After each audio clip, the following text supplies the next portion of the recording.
Welcome, everybody. Good morning, and I hope you had some sort of a peaceful weekend. I know it's hard to do with everything going on in this crazy world we're dealing with.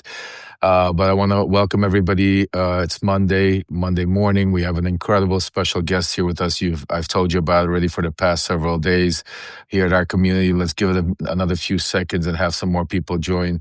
While you're joining, I just want to let you know, first of all, there's a lot of crazy news going around. Donald Trump and his fake peace talks, him trying to, I'm hearing that my son, I think, spoke about something today about him already invading Venezuela, possibly. All this crazy stuff. I want to let you know right off the bat, most of it is meant to do one big thing, and that's distract from the Epstein files. Because the number one thing, his number one thing that he is scared of, and there's nobody that knows Trump as good as I do, is the Epstein files, and we're going to talk about it. And that's why today we have somebody here that's a very special guest, Arick Fudali from the Bloom Group. I want to welcome you. I know a lot of our subscribers already know. Couldn't wait to see you here. I know you've been on Ben, but it's something special today. Besides everything else, I want to let everybody know today is Arick's first day on Substack. So today I want to make sure that by the time he's off here, we show him an extremely our Substack love. Everybody right now, go hit that whatever color button it is. I think it's gray, maybe up there, and make sure you start subscribing to Arick right now, because he's going to be here. He's going to be using this platform to be able to let each and every one of you know what the survivors are doing, what's happening, because the one thing we are not going to do is let up and not allow Donald Trump to use this media strategy to change away from what's the most important thing is accountability for all of these survivors. So welcome, Arick, to our wonderful community. And before we start, I want you to just tell me, because a lot of people really get,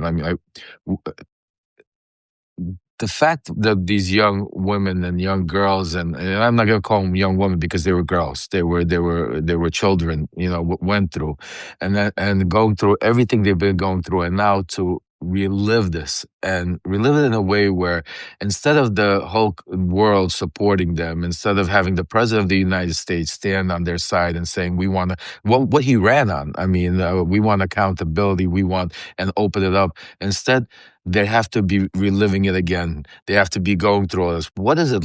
Tell us, because nobody closer to them do you before we get going. Yeah, that's a great question. Thank you for having me on here. I appreciate it. Unfortunately, it's nothing new for the survivors.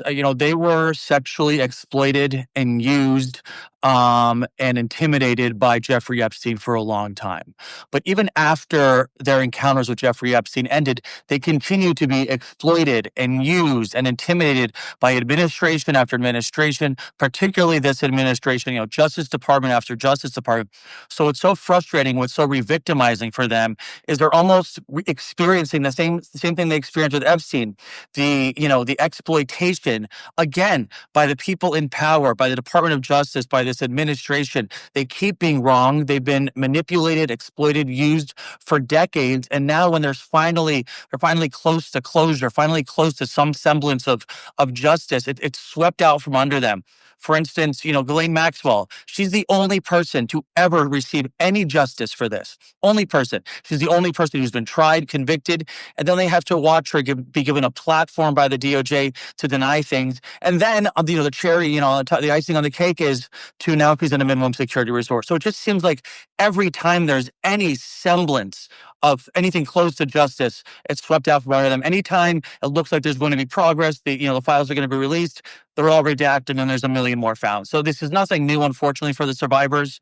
But like you said, they're not going to stop fighting, and we're not going to stop pushing until there's true exposure, closure, and accountability. Oh man, and you said something very important right now. Let's talk about that a little bit, because the Maxwell situation. Because Todd Blanche, I know very well. Todd Blanche, it was part of my own legal team when I first got indicted, and then I got rid of him, and he was my co-defendant's lawyer before he became President Trump's lawyer. He comes from that group of that inner circle of that Trump world, so I know him very well. I know.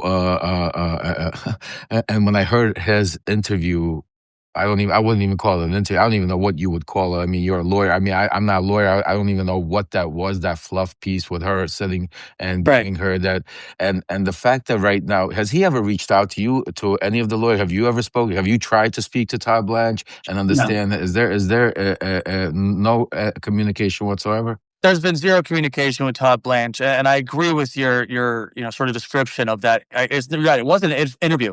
It was basically him giving a convicted child sex trafficker a platform Platform. to say whatever she wanted. There was no challenging.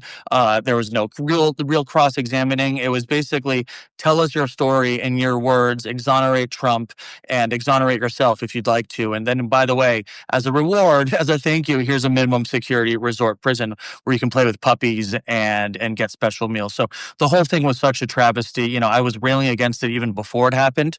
I was fighting against this opportunity for her to speak. She doesn't belong in the spotlight. She belongs to be in rotting behind bars, like where convicted child sex traffickers are. Absolutely, and I think I've been speaking with a lot of Congress people behind, and and I think you know yourself also that a lot of these people, there will be accountability, and it's coming soon, and that's why we need each and every voice. We need each and every person in this community to keep speaking up, keeping loud, keep calling, keep sending emails and letters to your Congress people, and letting them know this is not a bipartisan this issue. This is something where everybody is on the same side. If we got people like Marjorie Taylor Greene, if we got, I mean, that are literally breaking away from the Trump vote to be able to stand for this woman, these should, I mean, that was incredible to see. No, That's a great point. Yeah, I've said on interviews before, this is the one, this is a truly, we always hear, oh, this is a bipartisan issue. This is a truly bipartisan issue. I live in New York City. I think if I went to some, progressive rally, of course, everyone there would be saying, yes, release the files. But I also think if I took a flight to Missouri and went to a MAGA rally in Missouri and questioned everyone there, they'd also be saying, release the files. It seems like the only person in the entire United States of America, perhaps the only person in the world that wants these files not released, happens to be the person, with the most power. And, that's Donald Trump. It's just such a vast and widely bipartisan issue that it's astounding that it is still being slow rolled. They're still playing games. And frankly, I think it's a combination of both a concerted effort to cover up the documents, but also in just incompetence. I actually think there's a combination of the two, which has created this sort of perfect storm of just nonsense, if you will, and just no progress. And I'm glad you are telling your subscribers, your followers, call your congressman, fight. Imagine how difficult it has been for the survivors to fight for this long, and they continue to fight. They continue to hold rallies, they continue to get together, they continue to do whatever they can to fight. If they can still do it after decades and decades of abuse and exploitation, I think it's the least we can do is to continue to fight for them. 100%. I mean, yeah, and I agree with you that the incompetence is 100%, not just because these people are cruel and they're trying to cover up. And we're going to talk a little bit about. I'm going to give you some ideas what I'm hearing from sources and how we could join forces in the new year to be able to really. But the incompetence is all over because you have to Yeah. understand they're trying to change history. They're scrubbing. They're actually destroying records. They're actually scrubbing. I know a lot of people saying, "Lev, how this can't happen." But you're seeing it in front of your eyes. You're seeing it one day pictures appear, one day pictures disappear. You're seeing all of it. Just think about the simple fact I want to ask you, I mean, as a lawyer, how do you all of a sudden, the DOJ find 1 million? Where did they find them? I want to ask you this crazy, I mean, because when people say they find, I mean, it's not like, what was it, under the rug somewhere? Where could they, 1 million found that was never before? What's that all about? Right. I mean, it's such a good question, and because I don't know, right, and it highlights how much secrecy there's been. I represent currently 11 survivors of Jeffrey Epstein, and as someone who, for what it's worth, is somewhat of an expert into Jeffrey Epstein and what's been going on. I've been researching, investigating him, and suing him for almost a decade, and I have no idea. And that's a great example or a good illustration of the secrecy of this all, and the fact that we're forced to, as advocates, be a representation of survivors, or C, just Americans, have to completely trust this Department of Justice, which has not been trustworthy really in any regard, but particularly with Epstein. So the fact that we're sort of forced to just trust what they're telling us is true, trust that the documents that they're giving us are all the documents is so frustrating and so debilitating and just almost re-victimizing for these survivors because there is no trust there. They have not done anything to garner or gain the trust of the survivors yet. So we just have to. And this is a clearly untrustworthy situation. You don't just find a million documents. That's not how it works. You don't need. I mean, you don't need to redact pages and pages and pages. Clearly, that wasn't just the names of survivors on those redacted pages. This was a very simple law: redact the names of the survivors and release all the files. And it's unbelievable that we're here 10 days after the deadline, and that still hasn't been done.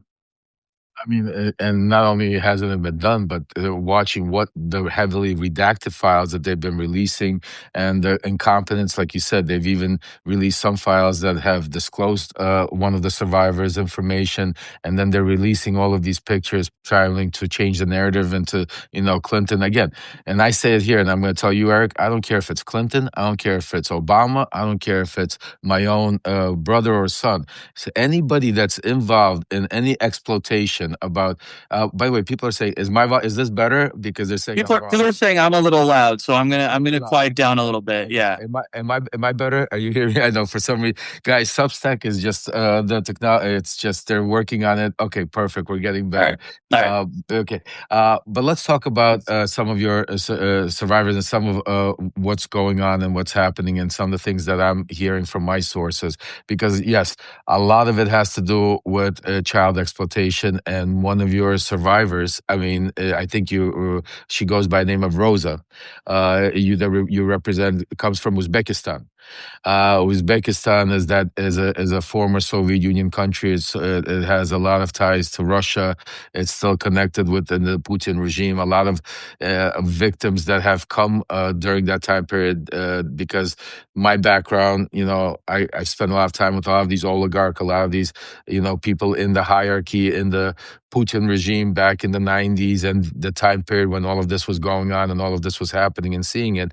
And we were all, and I was always watching how these young girls were getting exploited, being sent, or a lot of them were Eastern European girls. And a lot of that also has to do with why Donald Trump right now is trying to hide these files so hard. Because yes, he's protecting, people say, why is he doing it?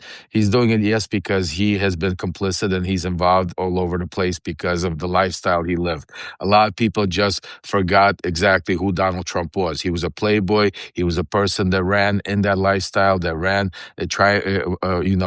finding the young girls, the playboy lifestyle of, modeling agencies and, him having his, Miss Universe or Miss Pageants. And then, so happened to have the Miss Teen, it was always a question that nobody really looked into. Why did Donald Trump need to get a Miss Teen pageant at the same time around when him and Epstein were so close and he is being involved in that stuff? So those are some of the things that I'm really looking deep into with a lot of good investigative people out there that were trying to help the survivors, and whatever information we'll get, we'll definitely get to you. But a lot of it also has to ties to Russia, and that's why I wanted to ask you. And a lot of this, I know we talk about a lot of the trafficking and a lot of, but have you seen anything, or if anything you could talk about, or anything that maybe in there that there's ties to Russia, ties to what's going on, what we're seeing? Why? Because the one thing that I don't understand is there's zero mention of any of the leaks of any Russian oligarchs, any Russian names, any Russian companies, and it's impossible because I know they were so heavily involved with Epstein, Ms. Maxwell. And I'll let you go. I'm sorry, I'm rambling, but Arick. No, you made a lot of good points there, and I hope my volume is a little better now because I'm seeing some Perfect. complaints. But I'll try to not be so loud. It won't be easy for me, but I'm glad you brought up Rosa. Rosa is a really compelling story because, like you said, Rosa was trafficked from Uzbekistan by a guy named Jean-Luc Brunel, who was French, I believe, and who worked, he's dead now, he worked with Epstein to traffic women. What's so significant about Rosa and what really makes me angry about the fact that Rosa was abused is that Rosa was trafficked and met Jeffrey Epstein in 2009. That means that it was 1 year after the Alex Acosta deal, less than a year after Alex Acosta. So, have had Alex Acosta not given Jeffrey Epstein the sweetheart deal he did, uh, Rosa would never have been abused. Rosa would never have met Jeffrey Epstein. Rosa would have had a normal life. It would not have to be a survivor standing up for herself. It's a tragedy.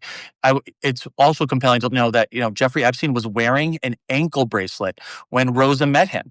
That was his punishment. He just had to wear an ankle bracelet, and he was with his friends and associates. And she asked about the bracelet. And she's a young woman from Uzbekistan, has no concept of the United States justice system or what's going on. And they all sort of laughed it off. He's like, I got in a little bit of trouble, and they all sort of laughed it off. So, it's so, that sweet 2008 sweetheart deal is the one thing I want to see more information of. That is the file I want to see. I want to see everything he had. There's been reporting that Alex Acosta told his other prosecutors to not contact the victims and let them know about the plea deal. That is a big no-no. I was a prosecutor in the beginning of my career for like 6 months. I stopped because I didn't like putting 18-year-olds in jail for marijuana. So I quit. But the one thing I learned in those 6 months is that you are supposed to tell the victims about the plea deal. So, I really want to see what went on there. We actually filed a lawsuit just, I believe, last week against the FBI for their negligence in what they knew in the 90s.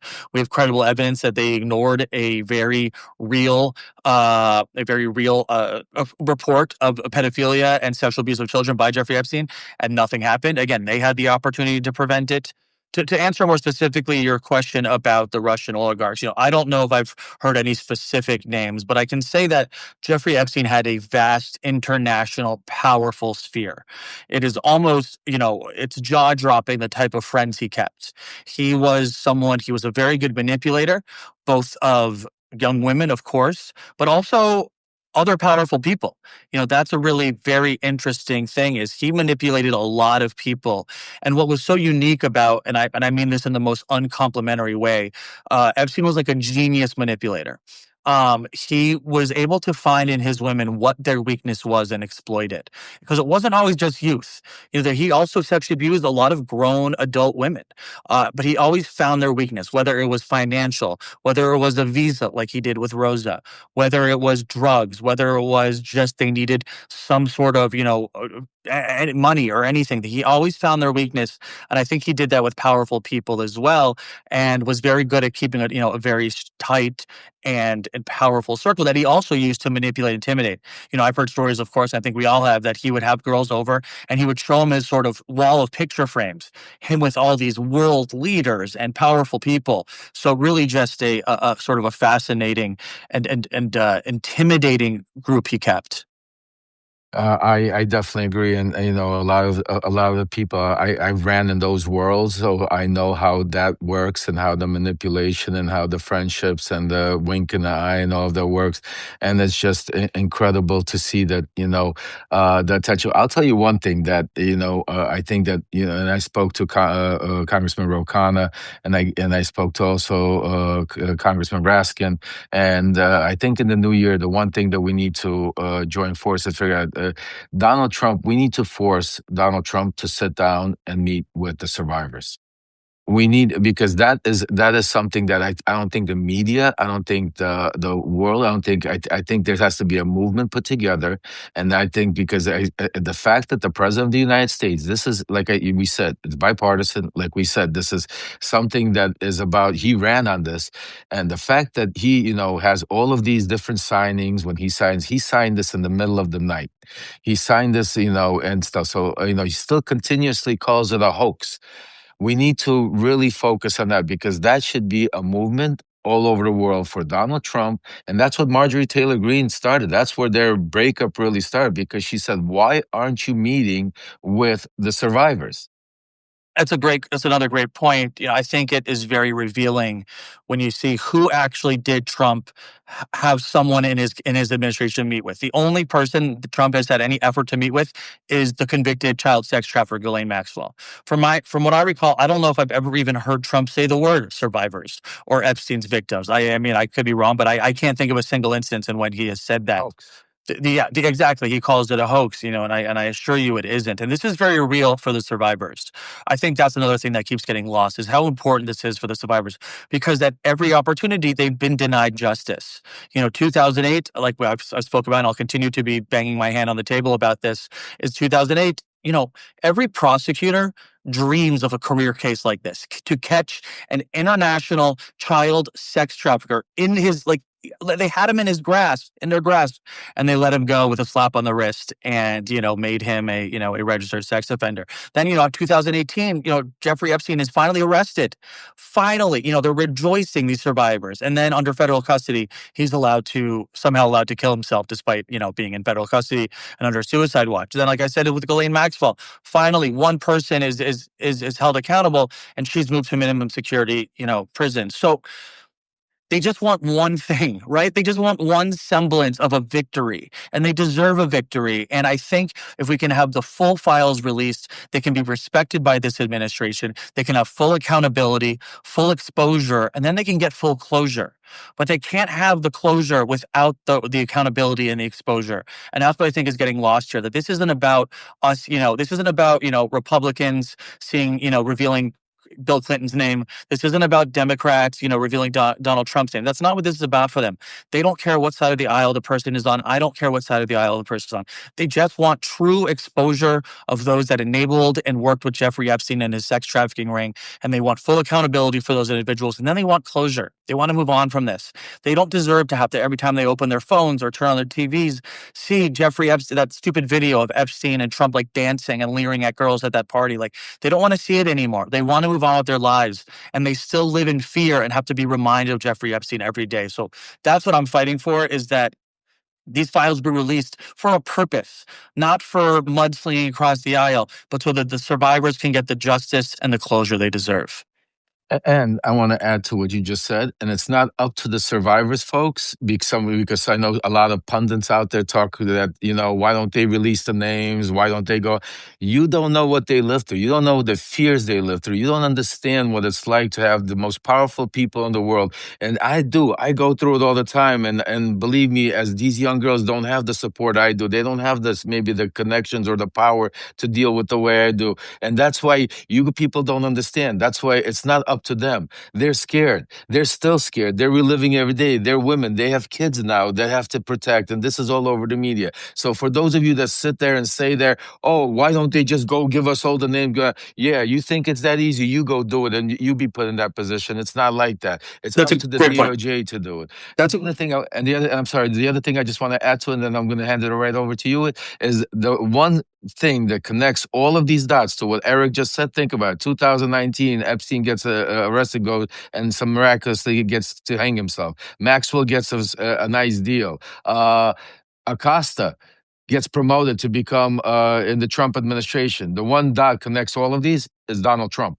It all happened under his administration, where he died. Right now, what we're seeing with Epstein happen, what we're seeing the cover-up, we're seeing Maxwell being transformed. All of this, it's under Donald Trump's administration. Go ahead, Arick. I'm sorry. No, I was going to comment on what you said about the fear and intimidation, because I think that's another underreported aspect of what Epstein did to these women. Of course, there is an unthinkable amount of damage from the actual sexual abuse, the trafficking, the exploitation. But what I find in speaking to all of my clients and other survivors is that the more profound damage in some cases is the fear. Jeffrey Epstein instilled deathly fear into his victims. With real threats, with implied threats, and they still fear him, even beyond the grave. I've heard stories of them, they still think when they look out the window at night, they see Epstein's face. A lot of them don't believe he's dead. They still live in fear of Jeffrey Epstein and live in fear of his circle, because that's what they did. That's what he did. He used his circle to intimidate, and he would threaten them. He would threaten their families. And that, I think, is the most lingering and the most profound of damage that they're experiencing right now, and why they are so hesitant to reveal their names. Rosa, is the only woman who I represent who's actually revealed her name so far, and I was only allowed to use her first name. A lot of women still very much live in fear of Epstein and his associates, and rightfully so. So when people put the onus on him, on them to release the files, it's sort of tone deaf and unfair. The other aspect, though, is that it wasn't The onus didn't even need to be on Congress. We didn't need. I think that gets lost in this. We didn't need a law to release these files. We didn't need a bipartisan Congress, House vote and Senate, whatever, to get this law passed. All Donald Trump, all the Department of Justice that's supposed to be independent needed to do was just say, yeah, hey, we ran on this. Remember when all these weird influencers were holding up the Epstein files? Like, what was that? Just here's the files. I mean, it was such nonsense. They didn't need a law to release them. And now that we have the law, the fact that they're not abiding by it is just more of the same. Well, I just want to tell you this much before I let you, because it give us a message from all the survivors what you want us to end off the new year, the old year with, and going into New Year. I want to give you my vow from our subscribers here, from our family here, that we will, now that we are in touch, that I promise you that we're going to do a lot of things, and that some of the things I want you to look into while you have some free time is going to be on our list is Dan Bongino. Dan Bongino is not their friend. Dan Bongino is not our friend, but Dan Bongino is not on their side. He's seen the Epstein files. This is why he's leaving. He's going to be going back into podcasting. He's watching very carefully how this all plays out. And I'm going to do some damage and get him to come out and start talking about that. There's also other people in the administration like Susie Wiles that are starting to make the shift. I know her very well. I worked with her back at the Ballot Association. So what I'm telling you is I know Trump very well. I know some of the points we're going to hit. And I promise you, we will not allow this to go away. We will make sure that this is the number one thing to make sure that Donald Trump has to, if it's the last thing we do, he's going to meet the Epstein survivors and he's going to admit that this is not a hoax. Otherwise, he's going to have to leave office in disgrace through either impeachment or something else. But Arick, thank you so much for coming. Please tell us, what do you want us to know? What do you want everybody to hear on behalf of the Epstein? Yeah, thank you, Lev, and I really appreciate you giving me this platform and having the opportunity. I've been trying to read the comments as we go through, and it seems like most of them are really, really supportive, and these people are advocating and doing the right thing. And my message would be to continue to fight. Think about how difficult it's been for these survivors for the last decade, since the 90s, who have been exploited and wronged and used by every single person that was supposed to protect them. They have never been given true justice. They have never been appreciated. They have never been respected by really any administration or any Department of Justice or any law enforcement agency. They've been wronged at every single turn. And think about the fact that they continue to fight regardless. They continue to hold rallies. They continue to make appearances in public. They continue to advocate. They continue to grow, to confer with their Congress people, and they continue to fight and fight and fight, and they're not going to stop fighting. So think about that courage. Think about the bravery and the courage that it takes, these brave survivors, to continue to fight in the face of all of this rejection, all of this wronging, all of this injustice. And think about that courage and use it to inspire yourself. Stand up for yourself, stand up for them, stand up for Americans, stand up for the truth, stand up for justice, stand up for accountability, and stand up for the real fight against child sex trafficking. And the only way you can protect individuals in the future is to expose predators and those that enabled them. And that's what this is about. Fight for the exposure of those who enabled Jeffrey Epstein. Give the survivors the closure, the accountability, and the justice they need. And then let's move on to the next fight. Arick, on behalf of all of our subscribers here and another probably millions that are going to watch this later, I give you our vow that we will be with you, not behind you, but in front of you, side by side with you, making sure that we will sure that the survivors get accountability and justice that they deserve, and that this needs to be closed once and for all so they could go on with their lives and stop reliving this horror over and over again. God bless you, my friend. Have a wonderful, happy New Year. And from all of us, let them know that they have a strong family that is standing behind them from each and every one of us. I will do that. Thanks, Lev. Take care. Happy New Year. Bye-bye. You too, man. Folks, that was Arick Fudali from the Bloom Group, and that was very powerful. And I want you guys to know I wanted to bring this interview. Thanks to Jay. I love you. Thanks for putting this interview together for us. Jay is the leader of our volunteer group. She worked very hard so we could get this in before the new year. Arick's schedule was very tough running around, but I wanted to do this for you guys to understand that as we're ending the old year, the new year is going to be very powerful because we have joined forces and we are going to now go out there and make sure that there is accountability. And also for those of you, I know I saw Michael Cohen in here. For you guys that said, Michael, please, this is not about me and Michael Cohen. This is not about drama. I'm not, this is about getting accountability for the victims. This is accountability in getting the truth out there. As I told you before, there will come a time and a place. If Michael wants to, we will come out and we will have this.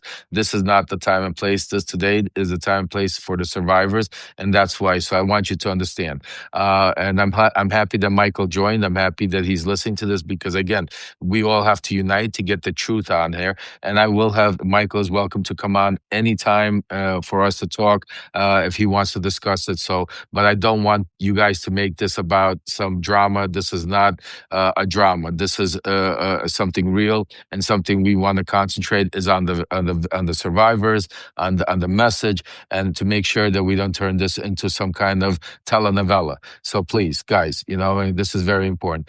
So I wanted to say today we have a lot going on. In the next half hour, I'll be going on, I think at 1:00 to do a roundup of a lot of breaking news that's happening all over the place with Dean Blundell. So stay tuned 1:00. Then at 2:15, I'm going on with Shane Yarak. We're gonna the Firestorm, I think it's called. I hope I didn't mispronounce it, Shane. If I did, I apologize. We're gonna be going on discussing about Jared Kushner, his involvement in the conversations and going on. So a full lineup today before this year ends. I know Trump's trying to do a lot of covering, and plus, I'm gonna make some phone calls because I think I heard my son mention that we might already some sort of invasion might be going into Venezuela. Don't know, but I will look into it because I was here with you guys. Also, before we go, very important, guys out there right now, if you can you put up Alexander's GoFundMe for Ukraine? Because I want to just touch on that, give you a little update on Alexander. I know you all DM and worry about him. He's doing better, still recovering, hard to breathe because those of you that have ever had broken ribs, you understand it's something very painful, nothing you could do, but it's just you have to go through. He's recovering. He's actually, this crazy man wants to do a live. He said before the year is out, so hopefully me and him will be doing a live in the next day or two. He wants to speak directly to you guys. He wants to thank you for all the support and all the care, but he keeps telling me to don't stop. Even though he's in bed, there are people delivering the generators. So please, guys, continue contributing to the GoFundMe for the generators, because after what you saw yesterday transpire, after you saw the fake peace talks, which I recommend you guys go read. I put out a letter earlier today about exactly what's going on, what was said, what was going on inside of those Mar-a-Lago fake peace talks. Ukraine needs your help more than ever. So please continue supporting them and do whatever you can. I understand. Firebrand. Thank you, Lisa. I hope I said that properly. And also, folks, as I always say, the number one thing that I ask each and every one of you is to become subscribers, to spread the message. Everything I do here, I don't have firewalls. I don't have, it's not about maximizing or monetizing, but the way you can help contribute is becoming paid subscribers. By becoming paid subscribers, it helps me keep doing this full time. Also, very importantly, we need to contribute. We're almost 50%. I think we are 50% there. I think we're over 70 something thousand, 50% there to phase one.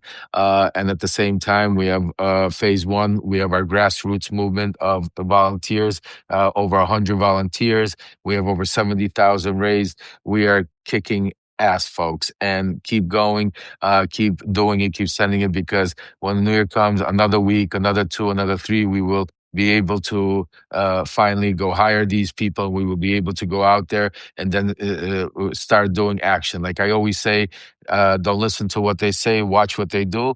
Well, I could tell you, you're going to see what I do. And if you love what I say, you're going to love what I do. Put it to you this way, because we have a lot of things planned for the new year. So please, guys, continue spreading the message far and wide. Continue calling your congressmen and congresswomen, and keep spreading the message and making sure that the Epstein survivors is in front and center, not allowing Trump to use fake peace talks to be able to change the news cycles. Remember that we're still fighting all over the world, and even today, I'm going to be talking to you later, because just think about it. Yesterday he had Zelensky, and today he has Netanyahu coming in. I think they're meeting at 1 o'clock at Mar-a-Lago. It's like the mafia don having all of the people come to see him. It's incredible. You've never seen something like this in your life, and we probably will never see it again. And that's why together we're making history, folks. So please continue supporting, continue subscribing. And by the way, I ordered my new shirts. Enough is enough are coming in. Please, if go get your enough shirts, because I have when we go out there, we're all gonna put on our shirts. Enough is enough, because folks, the way we're ending this year is our slogan is enough is enough. Enough is enough with Vladimir Putin. Enough is enough with Donald Trump. Enough is enough with this authoritarian movement. Enough is enough of this children being stripped from their parents. Enough of people dying for no reason. Enough is enough of this corruption, and enough is enough. And that's where we're going to go into the new year more stronger, more powerful, and together we are going to get our democracy back, and we're going to save the people of Ukraine and the people all over the world that are suffering because of this far right movement that's happening, and the poor people of Palestine and all over. So I'm just letting you know, we are not going to let them shut us up. I think you've already understood that. So I love each and every one of you. Stay tuned. We have a lot going on today. Please also make sure to go LevRemembers.com, because, folks, I don't know if you saw delays.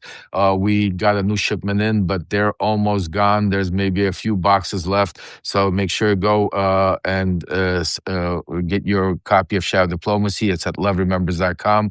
And trust me when I tell you, this is basically the book that will connect all the dots to you that you'll see. It's the same players: Zelensky, Yermak, Trump, all the Putin oligarchs. They're all in here. I go into full detail. Trust me, you'll start understanding why Trump and what's going on. And believe me, we're going to expose everything that's happening behind the scenes. Also, I want to say a couple of more things.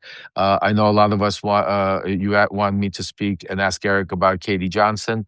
I wanted to let you know I did ask Arick about Katie Johnson before we even went on. He told me, Lev, he was not there when Katie Johnson case was around, so there was nothing he could speak to it. So that's why. But trust me when I tell you, Katie Johnson, wherever you are, I promise you, I will not allow, and we will do everything with our family, with our community here, to make sure that you will have accountability. And for those people that did you harm, I promise you, whatever I can, I vow to you, Katie, that we will get it done. And last but not least, I want to do a special announcement. I don't know if those of you guys that seen, but we have a new, also somebody new that has joined our Substack family as not only a subscriber and my follower, but somebody that is now going to give a benefit. My sister Ludmila. For those of you who don't know, my sister Ludmila is a certified personal, what's it called? Personal. What's the proper terminology? I don't want to misgo. She's not a therapist, but personal life coach. There it goes. So Ludmila is a certified personal life coach. She's been doing it for like 12 years. She's my personal life coach. She's been basically getting me through everything I could possibly get through. And I've been going through a lot. And I've been speaking to her, and I said to her, we need some positivity. And she has this little thing called a group that she's put together. It's called Center of Positive Energy. And my sister, if those of you that have already got to intertwine with her and know her a little bit, she's very positive, and that's what we need. We need a lot of positive energy. So my sister has joined Substack. Please give her a follow and a subscription, and join her, because she is going to be giving you guys on a daily basis positive motivational energy. She'll be there for you if anybody needs somebody to speak to. She'll be there to help out in any way. But she said to me, she goes, Lev, with all of this craziness going out, how can I help the community? I said, you know what? You could come help our community by giving us your love, your incredible positive energy that you give me, and give it to us. If you could give us something in the morning, in the afternoon, that could give us the incredible energy to go out there, to understand that it's not all grim and dim. And so she's joined us. So please, it's Ludmila, Center of Positive Energy. Please go give her a follow, give her a subscription. I'm going to have her on before the new year. Me and her are going to do a special where we're going to close off the year, and she's going to give you some special positive energy for the new year. So thank you, everyone, for joining. Stay tuned. Make sure you subscribe, become paid subscribers, keep spreading the message. And I will see you at 1 o'clock as we go live, 1 Eastern, with Dean Blundell on the wrap up, where we'll go into all the latest and breaking news. Take care, folks. That's right. Enough is enough, guys.